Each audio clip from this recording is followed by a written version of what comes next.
Recreational marijuana has been legalized in New York, and while residents can now possess weed and even smoke it in public, complications and delays associated with opening state-approved dispensaries has made it difficult to purchase legally. The state made it very clear from the beginning that when weed was legalized in New York, they wanted to focus on social equity, and they wanted to focus on the communities that had been most impacted by the war on drugs, by cannabis prohibition, whatever you want to call it. They said that the first licenses that were going to be issued for recreational dispensaries were going to be through, it's called the CARD program. The guidelines dictate that the dispensaries must be owned by equity entrepreneurs with a prior cannabis-related criminal offense in New York. They were going to issue 300, and they said that they got about 900 applications. Of those, 9 dispensaries have opened so far in the state of New York. That's not to say that there are no Staten Island card license holders, just none have opened here yet.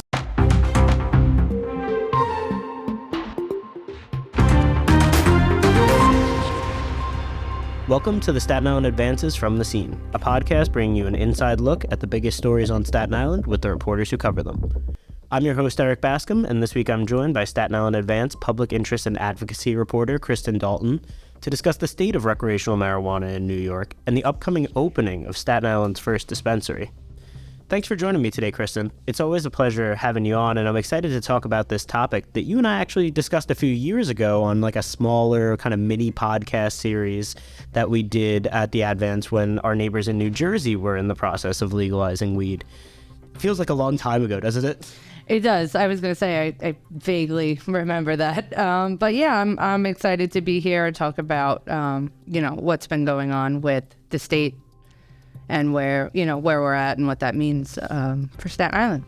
Yeah, I mean, I think it was over 5, maybe 6 years ago at this point. It does feel like a long time. We did kind of like this whole mini series of like the United States of weed. There's some podcast episodes out there. We had some reporters go out to Oregon, I think, and work with our sister site on some of the content out there. And so we've been on the weed beat for a while now, and it's nice to be back on it in our home state. So let's talk about New York and just kind of the timeline for legalizations dating back to kind of the medicinal, and then, that was obviously very limited. You could only have certain types of thing. You couldn't really have flower or anything like that. And then expanding into recreational. Can you kind of walk us through that? Yeah, so medicinal marijuana was legalized in July of 2014.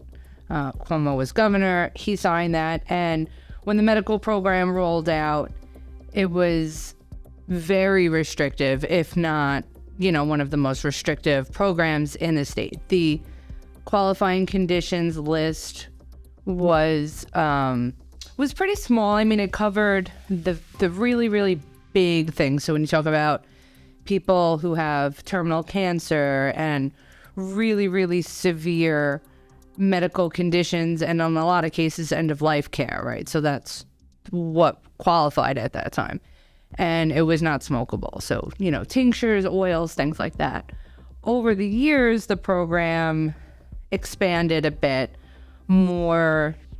There were more qualifying medical conditions, more like quality of life things, like people who have severe migraines, for example, right? That's not a terminal illness, but it's certainly something that impacts somebody's quality of life on a day-to-day basis. So that expanded, and then in 2021, Cuomo signed the bill that legalized recreational weed in New York State.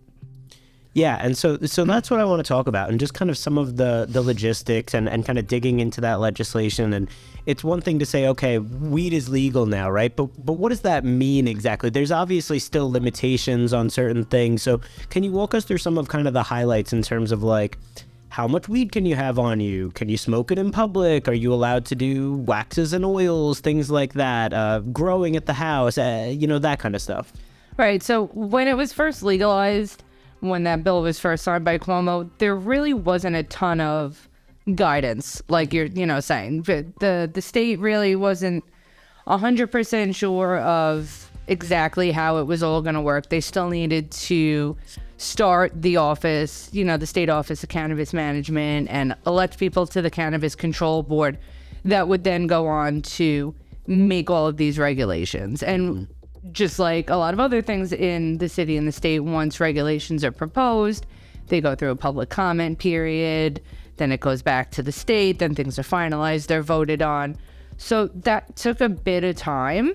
And actually, that was one of the things that, at the time, Cuomo had other things going on in his life. But he was criticized a lot for signing this legislation and then basically not doing anything for like 6 or 8 months, basically until he resigned. Like, didn't appoint any board members, didn't do anything. But once all of that, Hochul came into office, became governor, she really said, I want to do this as soon as possible. And very quickly we had guidelines, that were set up. So the way it works now, adults 21 and older can possess on their person, right, up to 3 ounces of flour or up to 24 grams of concentrate. So vape pens, oils, tinctures, things like that. On their person, in their car, right? But anything more than that, there would be, it's against the law. There would be like legal, ramifications for that. And as far as consumption, weed can be consumed in pretty much anywhere that tobacco smoke is permitted. So if you could smoke cigarettes there's a very good possibility that weed smoking is now also legal. The exceptions are usually like school zones, parks, beaches, boardwalks, things like that. But everywhere else is kind of fair game.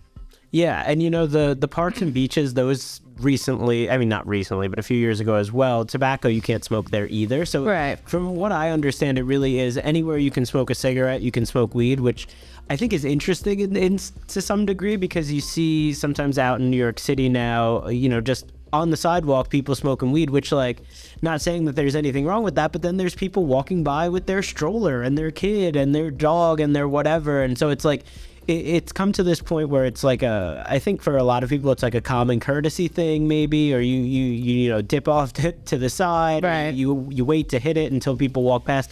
But it's just interesting to me that it was, when I heard that they were legalizing weed in New York and that you were going to be able to smoke, you were going to be able to possess it, I did not think that it was going to be, you could just smoke it in public anywhere you smoke a cigarette. I think that was kind of took people by surprise. It's a big adjustment for sure. Even if you're somebody who consumes cannabis, whether you smoke it or you eat edibles, just like you said, just walking down the street and it's common now to just pass somebody who's got a joint in their mouth or whatever, and all the time. And that's the new norm. And it really did go from like 0 to 100 to like, this is absolutely not allowed and we'll get you arrested, to like, this is totally fine, do whatever you want, like, just don't bother anybody else. Yeah. But again, I think a lot of it is, like you said, common courtesy. Like if you see somebody just walking by with kids or whatever, just like move to the side, hold it behind you, so you're not like blowing smoke in their face. You don't want to be rude about it. But you're right in terms of how quickly it kind of changed here, because I think it's funny, like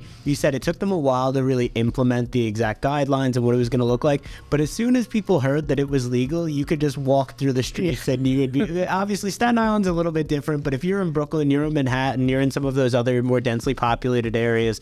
I go to the Barclays Center all the time for games, concerts, all those kinds of things. Fifth Avenue, every single block got someone smoking weed on it as you're walking down. And that was as soon as it became legal, even if we didn't know exactly what was legal. Right.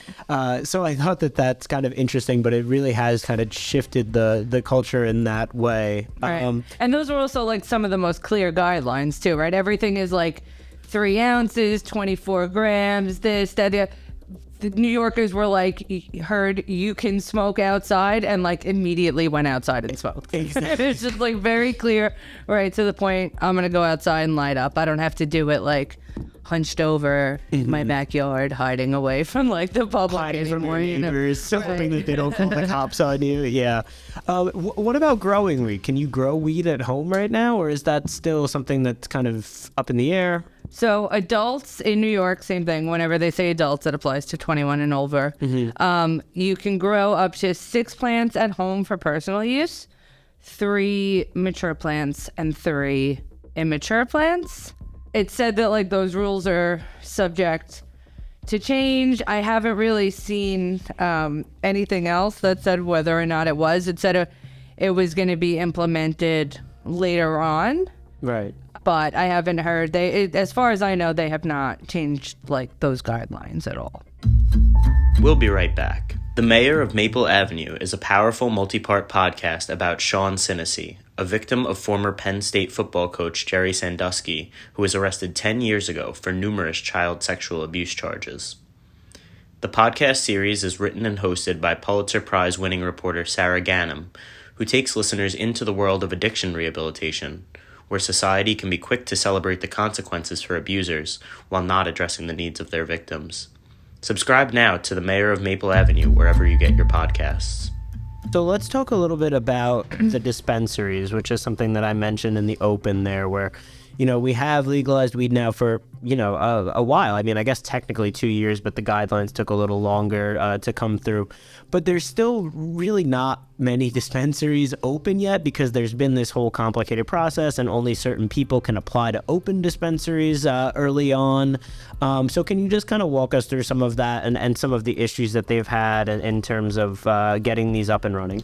Right. So the state made it very clear from the beginning that when weed was legalized in New York, they wanted to focus on social equity, and they wanted to focus on the communities that had been most impacted by the war on drugs, by cannabis prohibition, you know, whatever you want to call it.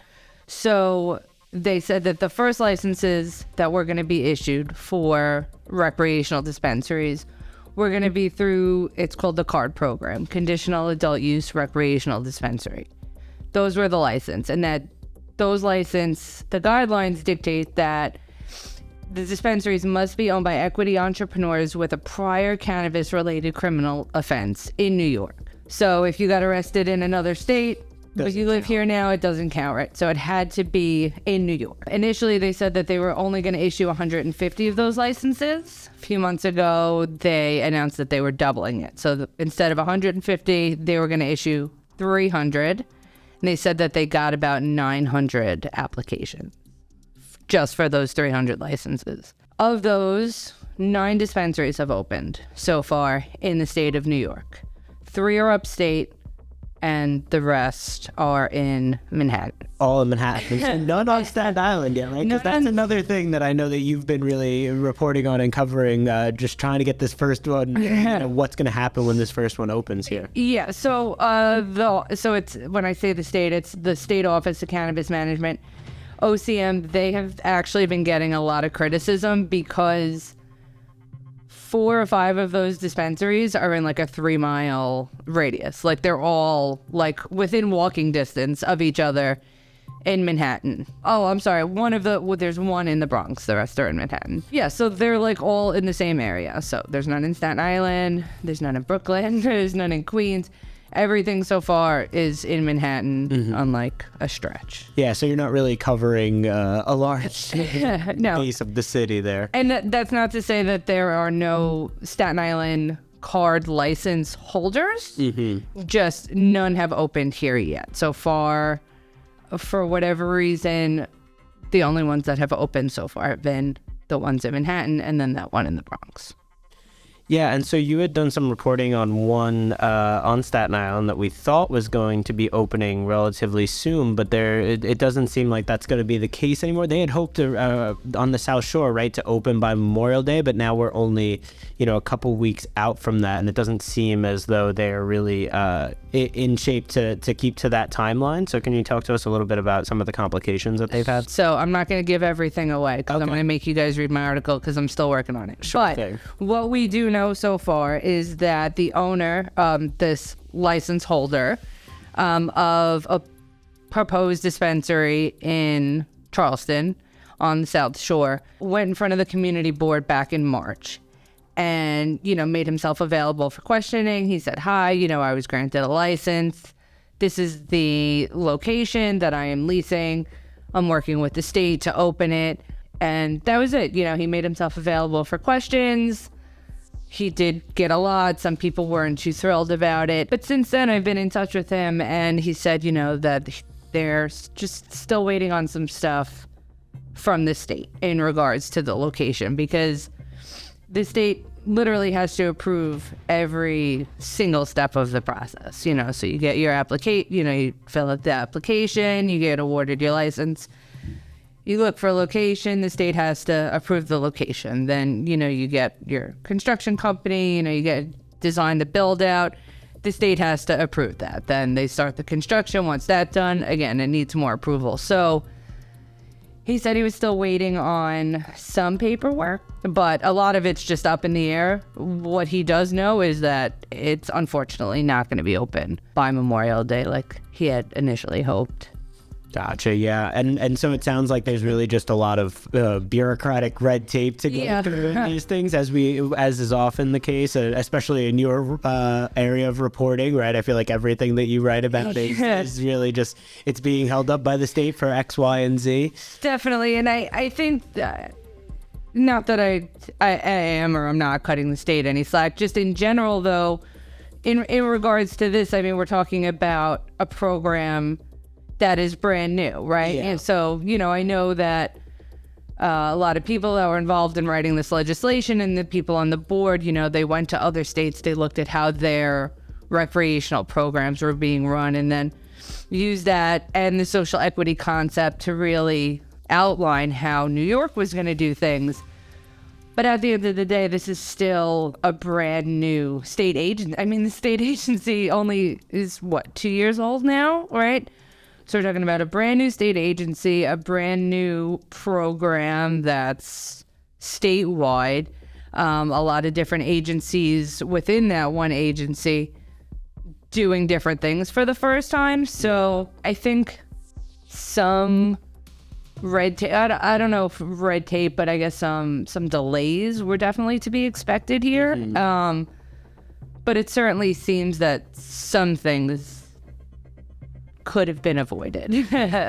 Right. I think it's a mix of both. I think it's, there's a learning curve here, and then also you guys really didn't see that coming. We couldn't expedite that process. Right.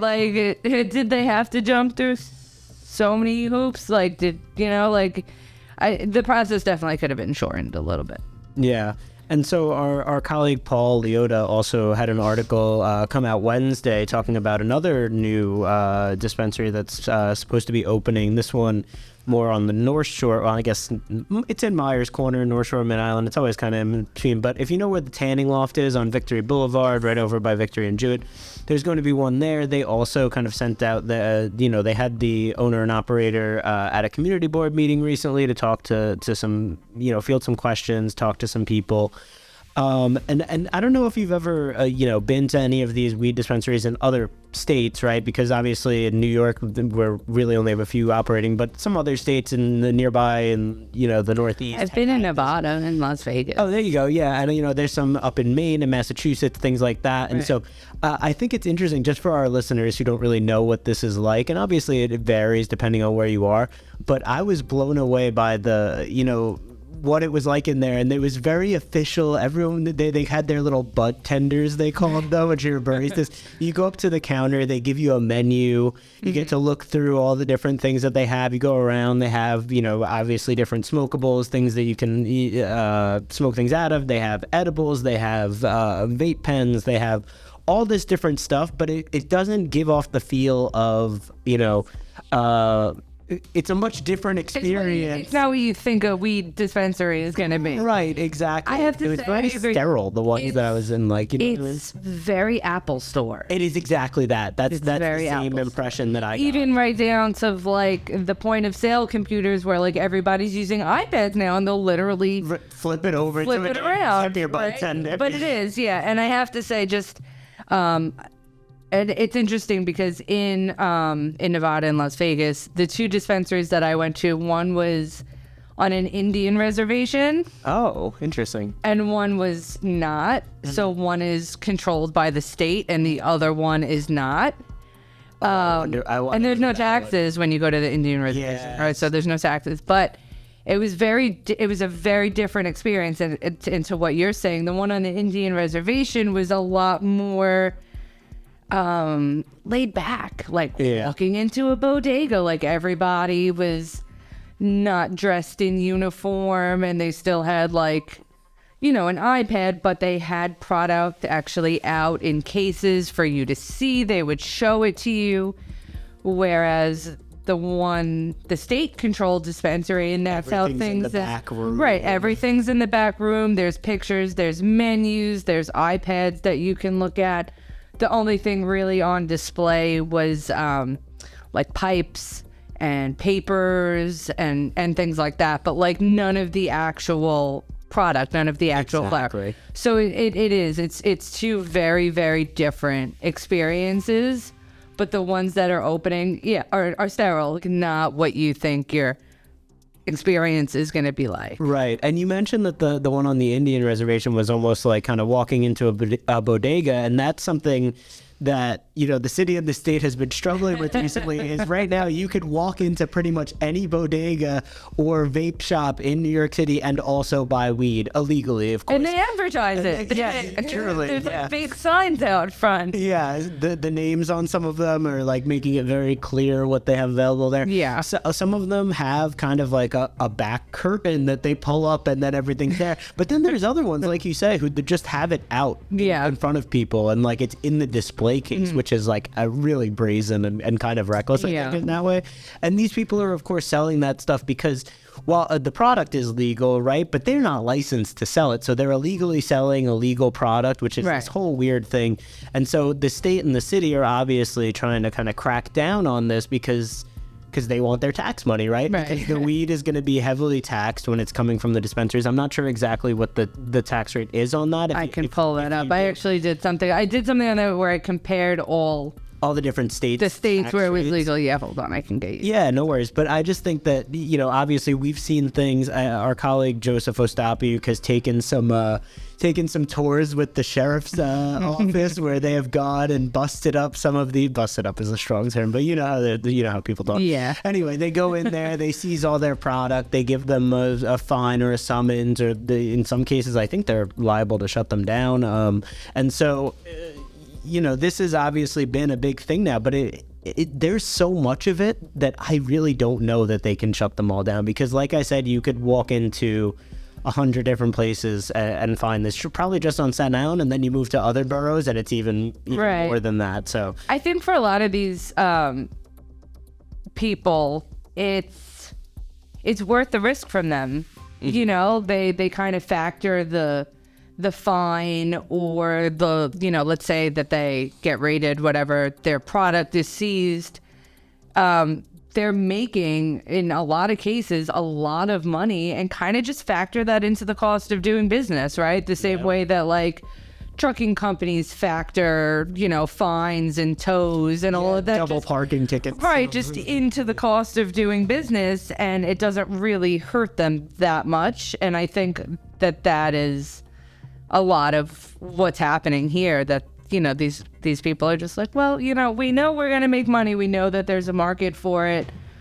It's worth the risk, right? Even if we have to close down for a week and then set up shop again somewhere else. Oh, to answer your question, New York, 13% tax on retail weed sales, 9% of which goes to the state, and 4% goes to the local government where that dispensary is located. Oh, you know what? That's actually not as high of a percentage as I thought it might be. So initially 20% was proposed. Oh, gotcha. But it wound up being 13. But you know what? I think that they probably had to lower it because they know that if it is that high, that people are just going to go to the bodega, or they're going to go to their... It's not... Here's the other thing. It's not like people who sold weed for years and years and years just disappeared. You can still hit up your weed guy. Like, that's the thing the state doesn't want you to know. But, like, that is definitely still an option as well. And I wanted to talk a little bit about another option, which is kind of like, you know, up and coming now with the legalization, which is the weed delivery services, which I think is interesting. I think you've done a little bit of reporting on that. So can you tell us just kind of what that process is like, and if there are any that are currently operating on Staten Island. Like, could I get weed delivered to my house tonight if I wanted to? Not yet. Well, not legally from like the weed guy, maybe. Like if you have the weed guy who comes to your house, sure, but not legally. So New York actually approved weed delivery before the first retail dispensary even opened. Interesting. And a lot of that is because, and this is kind of the same issue that a lot of license holders are having now, that there's just a shortage of retail locations where these dispensaries can open, because they have to follow very strict guidelines. It has to be, less than or more than 200 feet from a house of worship, or 500 feet from a daycare, or a school, a community center. It can't be within X amount of feet of another dispensary, right? So if the state is looking at another location, one can't open up there. So there's just been a hard time getting retail locations. So the state was like, well, we're going to approve delivery in New York. And there's a separate set of guidelines and regulations that the deliveries, delivery companies, license holders have to follow in regards to delivery. But they kind of saw this as a way of getting things up and running. So they said, if you are a license holder and you have a warehouse, you don't have a retail location yet, but you have a warehouse where you have your product, you can deliver. But, the delivery cars have to have GPS. They have to be able to be tracked. They have to follow a very strict process to verify IDs. All the information has to be input on a website. Then your ID gets approved. Then you can place your order. Then somebody who is delivering it, the actual delivery person, will have a point of sale ID scanner that's connected to the state database that approved that you are the person you say you are when you place this order, right? And then they scan it again. No cash, right? It has to be on the debit card, but it can't be on a credit card, right? Because credit cards are regulated federally by banks, and weed is still illegal federally. So you can only pay debit or cash, but not for delivery. Delivery is just debit only. Interesting. No Visa gift card. no Visa gift. So, but that has not happened on Staten Island yet. Yeah, as far as I know. And I haven't heard of. Actually, that's a lie. The first dispensary that opened up, Housing Works Cannabis Company in Manhattan, on December 29th of last year, 2022. They said that they were going to have delivery, and they were the first one that was up and running. I don't actually know if they're delivering yet. I don't think they would deliver to Staten Island from Manhattan. But I do remember them specifically saying that they were going to have delivery. Yeah, and so that's obviously an interesting new wrinkle of it, especially now we're living in a world where you can get anything delivered to your home at any time between DoorDash, Uber Eats, like Grubhub, whatever it might be, whatever your delivery service of choice is, but you can get anything from, meals to groceries to alcohol to, medicine and all this different stuff. So this will be just the latest addition to that. And so I wanted to talk a little bit. You did an article recently about some of the new regulations that they added. And while some of them weren't, super sexy necessarily, there were a couple that stood out to me. This one, obviously, not as big of a deal, but the fact that they can kind of now co-locate these facilities where you have a medical and a recreational facility at the same location. But then more so than that, the one that really interested me was the on-site consumption and the fact that these dispensaries are going to be able to have areas where people can consume their product on the property. And it reminds me a little bit more of like what you think of with the you're going to Amsterdam and they have the coffee shops, right? Sitting around smoking joints at the table and all that. So I'm curious kind of your thoughts on some of those new rules. I think it's interesting because it totally changes the experience of going to the dispensary. Right, a lot of people, and especially right now, for good reason. You go to this dispensary, buy what you got to buy. You can go home, and you consume it there, right? Same thing like going to the liquor store. You go to the liquor store, you don't start doing shots. No. Right, you don't start doing shots in aisle 6. Like, you bring it home safely, and then you drink it home safely. So I do think it's just the idea in general of on-site consumption is interesting and complicated, because you're then talking about people consuming something that could impair them. Their ability to get home. That's a good point. right? So, like, is everybody taking an Uber to a dispensary, right? And then there's also some argument where, like a breathalyzer test, a drinking a limit, right? You can have a shot of your liquor of choice and still be under the threshold where you're legally allowed to get in your car and drive home. So if somebody takes one hit off of a joint or a bong or eats a very, very, very low dosed edible, where is that threshold, that they're then going to leave the dispensary and drive home? But at the same time, like, if, you're taking an Uber there and, like, you buy something and you want to test it out before you leave, and if you really like it, you go buy more. You're obviously right about the concerns associated with, like, people getting home safely and if you're driving to the dispensary and all of that kind of stuff. And so I just thought it was interesting because I had not heard or really anticipated that being something that they were looking at adding here. But right. And I've yet to actually go to a dispensary in any state where there was on-site consumption. Yeah, same here. I haven't seen it either.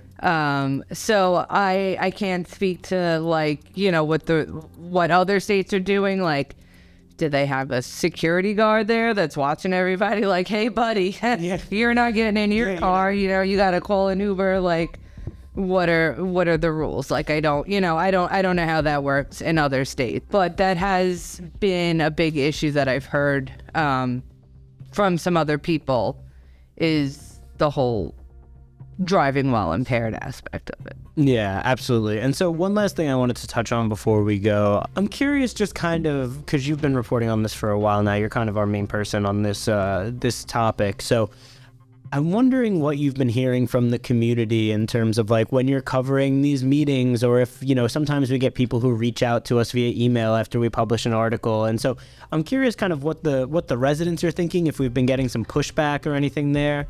And then separately, I feel like I haven't really heard a whole lot from the elected officials on this, like the Staten Island electeds. Do they have any big thoughts, any concerns, are they in favor of it? Are they against it? I feel like I haven't really heard them making a lot of noise about it. So our elected officials are not thrilled about this. Not that I've heard. There were like the community board meetings that I've been through, there were some representatives from some politicians' offices who all basically said, like, we're not happy about this, but we're a city. That was a state thing. We didn't have say in it. So now what we can do is just make sure that people are following the rules. And like you said, like, just being courteous and that all rules and regulations are being followed. The community is split.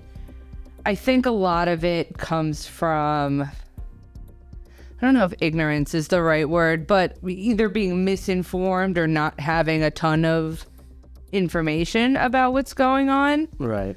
A lot of the people that are in opposition are a lot older and have been told their whole life, weed is just as bad as heroin, right? Like, it's on the controlled substance list. It has no medicinal purposes, and just refuse to think otherwise. It's like the reefer madness stuff. No, that's exactly what it is. And they're very set in their ways and their beliefs. And then you have other people that are like, well, I don't want to smoke weed, but if you want to smoke weed, like, go for it. Just don't blow it in my face. Like, exactly. And don't really care. And then you have people that are very much in favor of it. But the last community board meeting that I went to, when this license holder from the proposed dispensary in Charleston, there were a lot of people that were very angry at the thought of kids smoking weed. That's what I heard as well. Even when when one of the medicinal one on New York Lane was opening years ago, I went to a community board meeting and everyone was like, think about the children. Right. Here's my thing, right? If the kids are going to smoke weed, kids are going to smoke weed. Truly. Like we said, the weed ban is still there. Right, the weed ban is still there. They're not going to go into a dispensary where weed is significantly more expensive. And heavily regulated. And you need the ID. Like, I don't think they're taking fake IDs at the dispensary. Right. So, like, they're not going to the dispensary. They're calling Harry, who comes to their house on, like, a skateboard with a backpack and, like, giving them a dime bag. Like, do they still sell dime bags? I couldn't tell you. You know, but, like, that's... Right. So, like, if the kids are going to... It's the same way, like, the kids are going to drink underage. Like, they're a 13... not that 13... You get the point. Absolutely. An underage person isn't going to really try and go in a liquor store to buy liquor. They're going to ask so-and-so's older brother or sister or swipe it from, like, their parents' cabinet that they only go into on the holidays and or maybe don't notice. Take their parents' stash because the parents will be the ones at the dispensaries. Right. So it was, a lot of people are like, but the kids. And then the other thing is also, as I mentioned, the driving, right? People are concerned because there is no breathalyzer for weed. Mm-hmm.